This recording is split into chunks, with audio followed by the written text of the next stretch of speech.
Oke, ya, jadi untuk pengerjaan itu saya pikir udah selesai dan saya akan coba untuk demoin ya.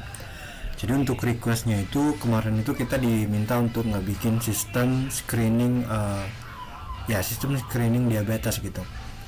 Jadi untuk sistemnya ini itu kita implementasikan menggunakan Python ya. Jadi kita juga gunakan algoritma SVM sebagai algoritma untuk ngetrain model kita gitu. Selain kita ngetrain model itu, kita juga ngebikin sistem websitenya ya untuk melakukan prediksi terhadap inputan atau masukan dari si pengguna gitu. Dan untuk sistem websitenya itu ada dua ya, ada dua jalur gitu ya. Jalur pertama itu untuk si pasien, di mana si pasien itu bisa melakukan pengecekan secara mandiri. Kalau untuk jalur kedua itu jalur petugas gitu ya. Jadi si petugas ini dia login dulu ya, dia login. Ketika dia mau mengakses dashboard petugas, dia bisa melakukan login. Nah, setelah dia login, dia bisa mengakses dashboard petugas tadi. Untuk di dashboard petugas ya, atau panel petugas gitu, itu ada beberapa fitur utama. Ada dashboard, ada data pasien, ada data normalisasi, kemudian ada chart, lalu ada ekspor laporan ya, kemudian ada fitur untuk melakukan pengeditan autentikasi sederhana gitu ya. Untuk data itu baik yang hasil prediksi dari si pasien maupun petugas itu semuanya kita simpan ke database ya. Dan untuk database-nya ini kita gunakan MySQL database gitu. Oke. Saya akan coba untuk demoin dulu proses train mungkin ya. Sebelumnya saya sudah train dan kita bisa lihat di sini itu kita udah punya modelnya di sini. Di sini kita bisa lihat ada grafik ya, ada chart target distribusi. Jadi dari dataset kita itu kita bisa tahu ya target distribusi kita itu 66,8% itu tidak diabetes labelnya gitu ya. Sedangkan yang diabetes itu kita punya data 130 gitu, atau 33,2%. Dan untuk datasetnya itu seperti ini. Jadi kita punya dataset begini ya, datasetnya kita punya 393 data di sini. Di sini itu untuk atributnya itu ada jenis kelamin, glukosanya, kemudian tekanan darah, ketebalan kulit, insulin, BMI-nya, kemudian ada riwayat keluarga, usia, dan juga ada targetnya gitu. Ya targetnya itu kalau 0 ya tidak diabetes, kalau 1 ya diabetes gitu ya. Oke, kemudian mungkin saya akan coba tunjukin ini ya, confusion matrixnya. Jadi untuk confusion matrixnya itu kita bisa lihat ya, akurasinya itu di 7 untuk model terbaru ya. Setelah saya train sebelumnya itu kita dapat di akurasi 77,22% gitu ya. Ya cukup oke sih menurut saya, karena setelah saya coba tes beberapa test case ya gitu, dan ya dia cukup bagus ya. Nah, untuk meningkatkan akurasi ini ya tadi di datasetnya ini. Jadi datasetnya ini perlu disesuaikan lagi, mungkin diperbanyak begitu ya, agar nanti akurasinya itu improve gitu. Di websitenya juga udah saya tambahin ya fitur untuk melakukan train. Jadi selain kita bisa train melalui melalui terminal gitu, atau di luar websitenya, misalnya ya di luar websitenya kita kan punya scriptnya ya, script train gitu. Di sini kita punya script train, jadi kita bisa retrain model kita. Kita juga bisa melakukan itu di website gitu ya. Jadi ada dua pilihan nantinya untuk melakukan training gitu. Oke, begitu. Mungkin saya akan coba untuk coba train lagi ya. Jadi untuk proses train itu ya kita tinggal panggil aja Python gitu ya, train py. Kita bisa lihat proses trainnya di sini. Oke, kita bisa lihat di sini akurasinya kita dapat 77 ya, masih di 77% gitu.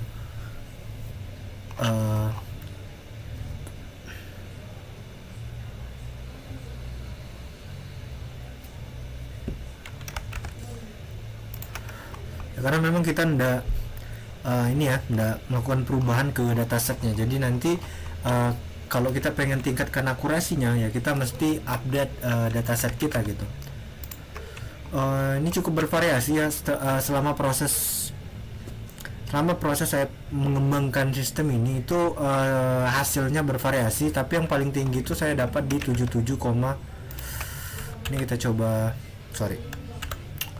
kita bisa lihat data train terbaru ya di ya ini itu data train terbaru. Kita coba refresh aja ya, kita coba cek yang confusion matrix ya, ini ya yang terbaru. Oke, kita bisa lihat tanggal generatednya, waktunya juga tuh. Itu untuk proses train ya.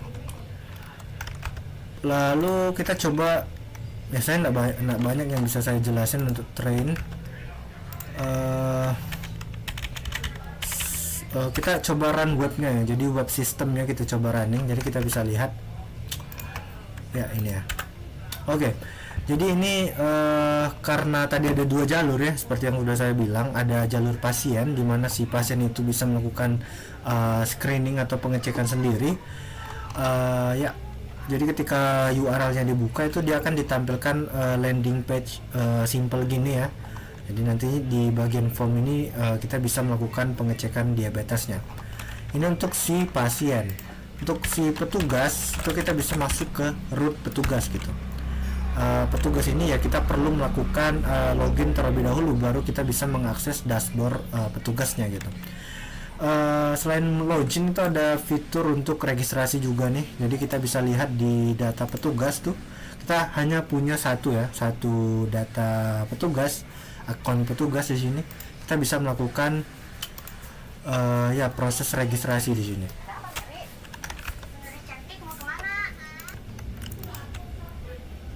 Oke, ya proses registrasi ya, kita coba untuk melakukan registrasi akun petugas baru, misalnya gini ya.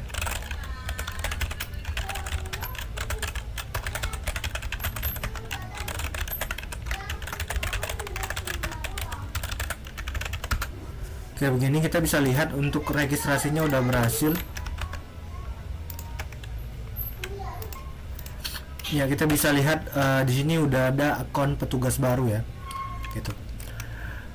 Sebenarnya fungsinya ini ya saya bikin biar kita bisa nambah account aja, karena kita punya data login gitu ya. Nah, misalnya kita coba login ke salah satu account ya, begini. Nah, ini adalah dashboard untuk petugasnya gitu. Jadi ada fitur dashboard di mana di sini itu ada beberapa data info box, ada data grafik chart juga di sini. Kita bisa lihat aktivitas 7 hari terakhir begitu. Kemudian ada perbandingan diabetes dan normal. Di sini kita bisa lihat dari hasil screening itu perbandingannya, perbandingan datanya. Oh, ini kayaknya ada problem ya. Data yang benar itu ini persentasenya ya. Ya nanti akan saya perbaiki dulu ya ini. Oke, lalu selain di dashboard itu ada data pasien ya. Jadi di data pasien ini si petugas bisa melakukan screening baru. Jadi kalau kita klik di Oke, kita lanjut lagi ya. Jadi ini menu ya, menu data pasien. Jadi di sini itu kita nampilin data-data hasil screening pasiennya gitu. Jadi kita bisa lihat di sini itu ada atribut datanya, ada nomor, ada ya ini ya nomornya aja ya, nomor data di tabel ini. Ada nama pasiennya. Ini kenapa dia tamu, karena memang saat proses pengisian formnya tadi itu si pasien itu tidak memasukkan namanya gitu. Jadi kalau tidak ada namanya dia kedeteknya tamu. Lalu ada jenis kelamin, kemudian ada sumbernya di sini kita bisa lihat ya. Ini sumbernya itu guess, artinya itu si pasien melakukan pengecekan sendiri. Kemudian kita juga bisa melihat data hasilnya di sini. Jadi karena memang dataset kita itu hitam putih ya gitu. Jadi kalau nggak diabetes ya nggak diabetes gitu ya. Atau kalau hasilnya itu antara tidak diabetes sama diabetes gitu. Jadi kita bisa lihat di sini hasilnya normal, diabetes gitu. normal atau diabetes. Kemudian di sini ada angka probabilitas ya. Jadi tingkat keyakinan si model kita dalam melakukan prediksi gitu. Kemudian ada data tanggalnya di sini. Lalu di bagian data aksinya itu kita bisa melihat detail datanya. Kayak detail pasiennya, kemudian ada hasilnya, lalu di sini ada data klinisnya ya. Kayak data glukosanya dan lain sebagainya gitu ya.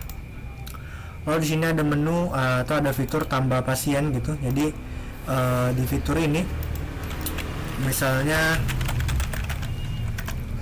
kita coba untuk input data gini ya. Nanti akan secara otomatis muncul hasil prediksinya. Kita bisa lihat di server kita itu dia ada request predict gitu ya.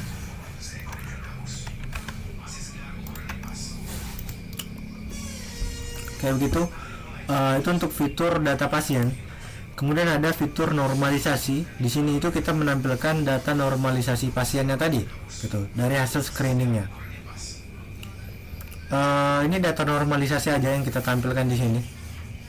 Jadi misalnya itu data aslinya itu 112 ya. Kita bisa tahu data normalisasi glukosanya di 0,56 gitu ya, di 0,56. Kemudian di bagian data chart ya, jadi kita bisa melihat ya. Ya ini data chart. Jadi di chart ini itu kita bisa melihat data beberapa chart, ada confusion matrixnya, kemudian ada model performance metric, lalu ada hyperlane ya, gitu.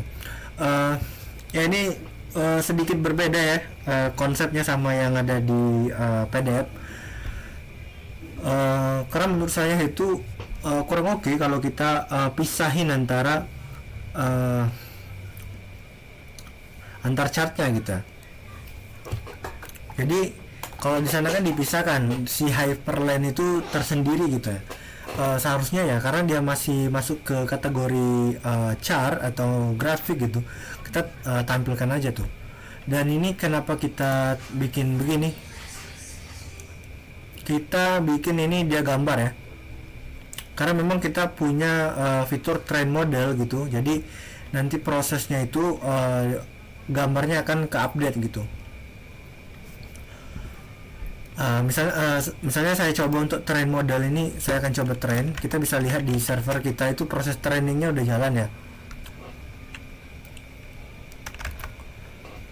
Nanti kita bisa lihat di sini itu di 2015 ya. Nanti gambarnya itu akan secara otomatis ke generate gitu.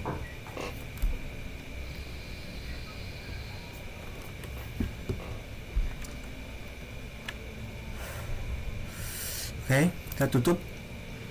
Kita bisa lihat dia ini gambar yang memang udah di generate terbaru gitu ya.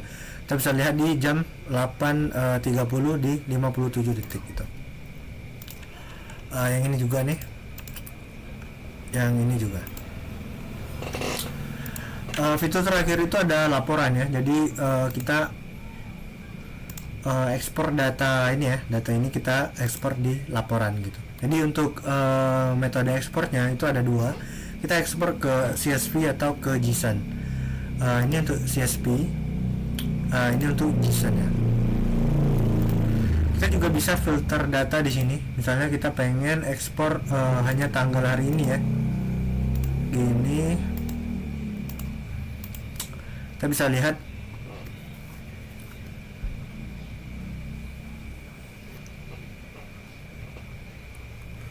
kita ekspor ke CSV.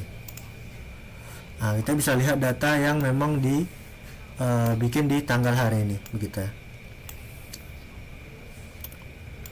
Oke. Terakhir di fitur profile itu untuk si akun petugas ini. Jadi misalnya dia mau mengganti password, mengganti username, itu bisa dilakukan di sini.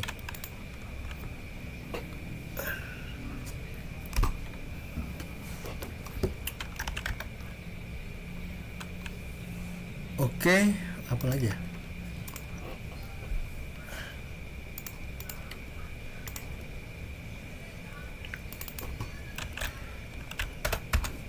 Oke, saya rasa cukup ya. Jadi saya coba rangkum lagi ini sistem untuk screening diabetes gitu. Kita menggunakan dataset ini. Untuk algoritmanya itu kita gunakan SVM atau Support Vector Machine gitu ya. Kita juga udah bikin sistem train model, lalu udah kita bikin sistem websitenya. Websitenya ada 2 jalur, ada jalur pasien, ada jalur petugas, ada sistem autentikasi juga gitu. Untuk petugasnya itu ada beberapa fitur, ada dashboard, ada data pasien, itu saya sesuaikan dengan PDF-nya kemarin. Ada data normalisasi, kemudian ada data chart. Di data chart juga udah ada fitur retrain model melalui website gitu, dan juga ada fitur update data account gitu ya. Oke, mungkin segitu aja untuk video demonya, mudah-mudahan bisa dimengerti dan juga sesuai dengan request. Terima kasih.